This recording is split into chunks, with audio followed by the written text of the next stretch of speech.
बार बार क्यों बोली जा रही है? वो वयस्कर नहीं है। इन दोनों गेमर्स को बताओ कि शादी के बाद गेमिंग लाइफ कैसे चेंज हुआ। नहीं, मैं नहीं बताऊंगा, मैं करने दो पहले। कुछ नहीं बताऊंगा, मैं कुछ नहीं बताने वाला। एकदम सिंपल बंदा है।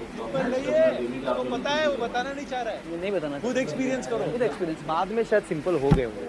अभी जितनी टोटल गेमिंग चल रही है बाद में कम हो जाएगी। नहीं, ऐसा कुछ होता नहीं। लोगों को लगता है कि शादी के बाद गेमिंग कम हो जाएगा, ये ऐसा होता नहीं। मेरा अपना रोजी रोटी है, काफी पेट को पालना है, तो अलाउड तो सब करते ही यार। और गेमर बदलता नहीं, once a gamer always a gamer. Gamer को कोई बदल ही नहीं सकता मैं भाई। खुद सोचता हूँ यार, गेमिंग पहले लाइक पैशन था, ऐसे खेलना ना, फ्री टाइम में हम उसी काम को जब कुछ कर रहे हैं, उससे पैसे कमा रहे हैं, तो मुझे तो वही काफ़ी खुशी लगती है जब नहीं, अपन ने तो गेमिंग से ही शादी करी है अभी के लिए, तो अभी गेमिंग की फोटो आएगी। Married to the game.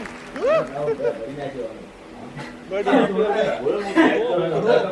Free fire player बैठे और एक प्रो बीजीएमआई प्लेयर बैठे।